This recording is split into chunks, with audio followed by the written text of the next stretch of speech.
አድማጮች እንደምናመሻችሁ ርዕሶቹን በማስቀደም እነሆ የዕለቱን የዓለም ዋና ዋና ዜና። ጋዜጠኛ ጎበዜ ሲሳይ በጅቡቲ ቁጥጥር ስር ውሎ ለኢትዮጵያ መንግስት ተላልፎ ተሰጠ። የጸጥታና ደህንነት የጋራ ግብረ ኃይል ትናንት ቅዳሜ ለመንግስት ቅርበት ላላቸው መገናኛ ብዙሃን ባሰራጨው መግለጫ ጎበዜ ከጅቡቲ ወደ ሌላ ሀገር ሊሻገር ሲል ከዓለም አቀፉ ፖሊስና ከጅቡቲ ብሔራዊ ፖሊስ ጋር በመተባበር በቁጥጥር ስር መዋሉን አስታውቋል። የሱዳን ሁለቱ ተፋላሚ ወገኖች ሳውዲ አረቢያ ጂዳ ውስጥ ንግግር ቢቀመጡም መዲናዋ ካርቱም ዛሬም ውጊያ ስታስተናግድ መዋሏ ተዘገበ። የሱዳን ብሔራዊ ጦርና አርኤስኤፍ የተሰኘው የፈጥኖ ደራሽ ኃይል ተወካዮች በዩናይትድ ስቴትስና ሳውዲ አረቢያ አነሳሽነት ፊት ለፊት ሲገናኙ ደግሞ ይህ የመጀመሪያቸው ነው ተብሏል። በምስራቃዊ ኮንጎ ዲሞክራሲያዊት ሪፐብሊክ በደረሰው የጎርፍና የመሬት መንሸራተት አደጋ የሟቾች ቁጥር 400 መድረሱን ባለስልጣናት አስታወቁም። የሟቾቹ ቁጥር በከፍተኛ ደረጃ ማሻቀቡ የተረጋገጠው ትናንት ቅዳሜ የ203 ሰዎች አስክሬን ከተገኘ በኋላ ነው። የአረብ ሊግ የውጭ ጉዳይ ሚኒስትሮች ሶሪያን እንደገና ወደ ሊጉ ለመቀበል የሚያስችል ውሳኔ አሳለፉ። ሊጉ ግብጽ ካይሮ ውስጥ እያደረገ ባለው ጉባኤ ያሳለፈው ውሳኔ ሶሪያን ከ10 ዓመታት በላይ ከታገደችበት የሊጉ አባልነት ዳግም እንድትመለስ ያስችላታል። አሜሪካ ቴክሳስ ግዛት ውስጥ በከፍተኛ ሁኔታ የታጠቀ ነው የተባለለት ግለሰብ በአንድ የመገበያያ ስፍራ በከፈተው ተኩስ 8 ሰዎችን ገድሎ ሌሎች በርካቶችን አቆሰለ። ጥቃቱን ያደረሰው ግለሰብ ከፖሊስ በተተኮሰበት ጥይት ወዲያው መገደሉ ተገልጿል። ዜናውን በዝርዝር ጋዜጠኛ ጎበዜ ሲሳይ በጅቡቲ ቁጥጥር ስር ውሎ ለኢትዮጵያ መንግስት ተላልፎ ተሰጠ። የጸጥታና ደህንነት የጋራ ግብረ ኃይል ትናንት ቅዳሜ ለመንግስት ቅርበት ላላቸው የመገናኛ ብዙሃን ባሰራጨው መግለጫ ጎበዜ ከጅቡቲ ወደ ሌላ ሀገር ሊሻገር ሲል ከዓለም አቀፉ ፖሊስና ከጅቡቲ ብሔራዊ ፖሊስ ጋር በመተባበር በቁጥጥር ስር መዋሉን አስታውቋል። ብሔራዊው የቴሌቪዥን ጣቢያ በሰራው ዘገባ ደግሞ ጋዜጠኛው በአዲስ አበባ ከአውሮፕላን ወርዶ በጸጥታ አስከባሪዎች ተሽከርካሪ ሲወሰድ አሳይቷል። የኢትዮጵያ መንግስት ጋዜጠኛ ጎበዜ ሲሳይን ጨምሮ ህገ መንግስታዊ ስርዓቱን በኃይል ለማፍረስ በመሞከርና በሽብር ወንጀል የጠረጠራቸውን 11 ግለሰቦች ይፋ ያደረገው ባለፈው ሚያዝያ 20 ቀን 2015 ዓ.ም ነበር። የጸጥታና ደህንነት ግብረ ኃይል በአማራ ክልል ህገ መንግስታዊ ስርዓቱን በማፍረስ ክልላዊ ስልጣንን በኃይል ለመያዝ በሀገር ውስጥና በውጭ ሀገራት በህቡዕ ተደራጅተው ይንቀሳቀሳሉ ካላቸው መካከል 47 ተጠርጣሪዎች በቁጥጥር ስር መዋሉን አስታውቋል። የአማራ ድምፅ እየተባለ በዩቲዩብ የሚተላለፍ መገናኛ ብዙሃን ባለቤት የሆነው ጋዜጠኛ ጎበዜ ሲሳይ ሲታሰር የአሁኑ ለ3ኛ ጊዜ ነው። ጎበዜ ከሁለተኛው እስር የተፈታው በ100 ሺህ ብር ዋስትና ነበር። የሱዳን ሁለቱ ተፋላሚ ወገኖች ሳውዲ አረቢያ ጂዳ ውስጥ ለንግግር ቢቀመጡም መዲናዋ ካርቱም ዛሬም ውጊያ ስታስተናግድ መዋሏ ተዘገበ። የሱዳን ብሔራዊ ጦርና አርኤስኤፍ የተሰኘው የፈጥኖ ደራሽ ኃይል ተወካዮች በዩናይትድ ስቴትስና ሳውዲ አረቢያ አነሳሽነት ፊት ለፊት ለድርድር ሲገናኙ ደግሞ ይህ የመጀመሪያቸው ነው። በሳውዲ በተጀመረው የሰላም ንግግር አሸማጋዮች ሁለቱን ወገኖች ወደ ሰላም ለማምጣት ጥረት እያደረጉ ቢሆንም ተፋላሚዎቹ ግን ጦርነቱን ከማቆም ይልቅ በሰብአዊ ጉዳዮች ላይ መስማማት እንደሚፈልጉ ግልጽ ማድረጋቸውን ሮይተርስ የዜና ወኪል ዘግቧል። የአርኤስኤፍ መሪ ጀነራል መሐመድ ሐምዳን ዳጋሎ በጅዳው የሰላም ንግግር ወኪሎቻቸው መሳተፋቸውን ባረጋገጡበት መግለጫ ደህንነቱ የተጠበቀ የሲቪሎችና የሰብአዊ መተላለፊያ ለማረጋገጥ ከስምምነት እንደሚደረስ ተስፋ አደርጋለሁ ብለዋል። የብሔራዊ ጦሩ መሪ ጀነራል አብዱል ፈታህ አልቡርሃን በተናጠል ስላሉት ነገር ዘገባው ያለው ነገር የለም። ይህ በእንዲህ እንዳለ የተባበሩት መንግስታት ድርጅት የሰብአዊ ጉዳዮች የበላይ ኃላፊ ማርቲን ግሪፊስ የሁለቱን ተፋላሚ ወገኖች ንግግር በቅርበት ለመከታተል ዛሬ ጂዳ መግባታቸው ተገልጿል። ባለስልጣኑ ወደ ጂዳ የተጓዙት በሱዳን የሰብአዊ ጉዳዮችን በተመለከተ በተለየ ትኩረት ያገኝ ዘንድ መሆኑን ቃል አቀባያቸው ተናግረዋል።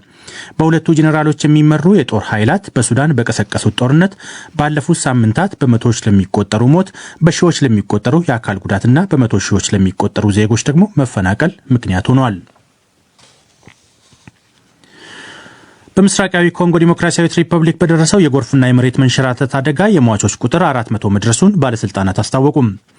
የሟቾቹ ቁጥር በከፍተኛ ደረጃ ያሻቀበው ትናንት ቅዳሜ የ203 ሰዎች አስክሬን ከተገኘ በኋላ ነው። ባለፈው ሳምንት በደረሰው የጎርፍ አደጋው የ394 ሰዎች አስክሬን መገኘቱም ተገልጿል። በምስራቃዊ ዲሞክራሲያዊት ኮንጎ ካልሄ ግዛት ባለፈው ሳምንት የጣለውን ኃይለኛ ዝናብ ተከትሎ የደረሰው የጎርፍና የመሬት መንሸራተት አደጋ በርካታ መንደሮችን ጠራርጎ መውሰዱም ተዘግቧል። የጎርፍ አደጋው ከኮንጎ በተጨማሪ በምዕራባዊ ሩዋንዳም ጉዳት ማድረሱን የፈረንሳይ ዜና አገልግሎት ዘገባ ያመለክታል። በሌላ ዜና ደግሞ እዚያው ዲሞክራሲያዊ ኮንጎ ውስጥ በአንድ የማዕድን ማውጫ ስፍራ ተደርምሶ በትንሹ 6 ሰዎች ሳይሞቱ እንዳልቀረ የአካባቢው ባለስልጣናት አስታውቀዋል። ለአደጋው መድረስ ባለስልጣናቱ የህገወጥ ማዕድን ቁፋሮን በምክንያትነት ጠቅሰዋል። ህይወታቸው ያለፈ ሰዎችን በተከለከለ የማዕድን ማውጫ ስፍራ ተደብቀው የገቡ ማዕድን ቆፋሪዎች መሆናቸውን የግዛቲቱ ምክትል አስተዳዳሪ ጋስተን ኒኮሌ ተናግረዋል።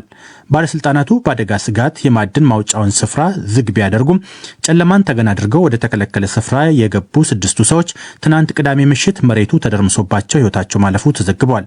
በደረሰው አደጋ ተጨማሪ ምርመራ እየተደረገ ይገኛል።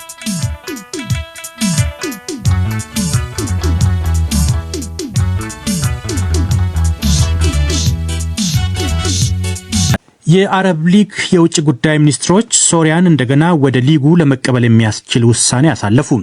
ሊጉ ግብጽ ካይሮ ውስጥ እያደረገ ባለው ጉባኤው ያሳለፈው ውሳኔ ሶሪያን ከ10 ዓመታት በላይ ከታገደችበት የሊጉ አባልነት ዳግም እንድትመለስ ያስችላታል ተብሏል። በዚሁ መሰረት ሶሪያ ከዛሬ ጀምሮ በሚደረገው የሊጉ ስብሰባዎች ላይ መታደም እንደምትችል የሊጉ ዋና ጸሐፊ ቃል አቀባይ ጋማል ሮሺዲ ተናግረዋል።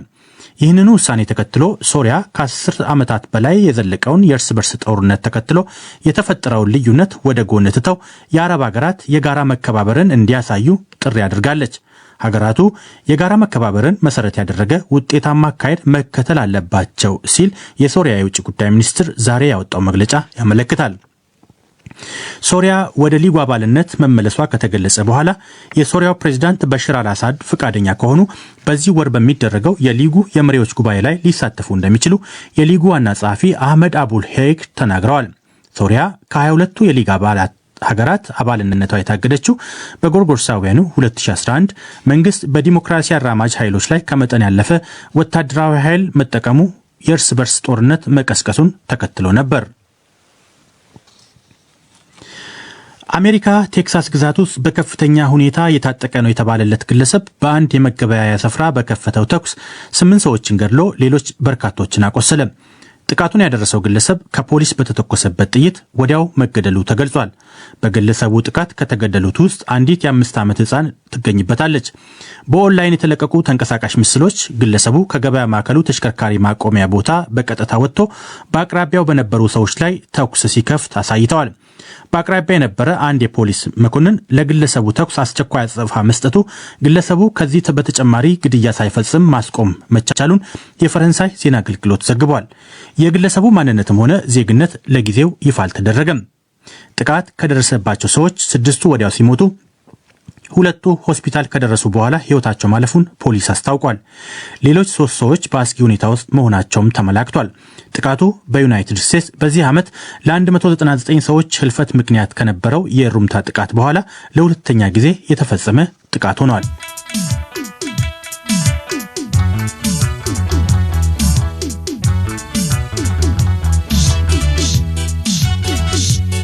አድማጮች ዜናውን ለማብቃት ርዕሶቹን አንድ አፍታ ላስታውሳችሁ። ጋዜጠኛ ጎበዜ ሲሳይ በጅቡቲ በቁጥጥር ስር ውሎ ለኢትዮጵያ መንግስት ተላልፎ ተሰጠ። የጸጥታና ደህንነት የጋራ ግብረ ኃይል ትናንት ቅዳሜ ለመንግስት ቅርበት ላላቸው የመገናኛ ብዙሃን ባሰራጨው መግለጫ ጎበዜ ከጅቡቲ ወደ ሌላ ሀገር ሊሻገር ሲል ከዓለም አቀፉ ፖሊስና ከጅቡቲ ብሔራዊ ፖሊስ ጋር በመተባበር በቁጥጥር ስር መዋሉን አስታውቋል።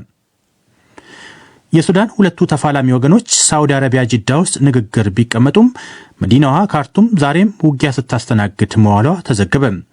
የሱዳን ብሔራዊ ጦርና አርኤስኤፍ የተሰኘው የፈጥኖ ደራሽ ኃይል ተወካዮች በዩናይትድ ስቴትስና ሳውዲ አረቢያ አነሳሽነት ፊት ለፊት ለድርድር ሲገናኙ ይህ የመጀመሪያቸው ነው። ምስራቃዊ ኮንጎ ዲሞክራሲያዊት ሪፐብሊክ በደረሰው የጎርፍና የመሬት መንሸራተት አደጋ የሟቾች ቁጥር 400 መድረሱን ባለስልጣናት አስታወቁ። የሟቾቹ ቁጥር በከፍተኛ ደረጃ ያሻቀበው ትናንት ቅዳሜ የ203 ሰዎች አስክሬን ከተገኘ በኋላ ነው። የአረብ ሊግ የውጭ ጉዳይ ሚኒስትሮች ሶሪያን እንደገና ወደ ሊጉ ለመቀበል የሚያስችል ውሳኔ ያሳለፉ። ሊጉ ግብጽ ካይሮ ውስጥ እያደረገ ባለው ጉባኤ ያሳለፈው ውሳኔ ሶሪያን ከ10 ዓመታት በላይ ከታገደችበት የሊጉ አባልነት ዳግም እንድትመለስ ያስችላታል። አሜሪካ ቴክሳስ ውስጥ በከፍተኛ ሁኔታ የታጠቀ ነው የተባለለት ግለሰብ በአንድ የመገበያያ ስፍራ በከፈተው ተኩስ 8 ሰዎችን ገድሎ ሌሎች በርካቶችን አቆሰለ።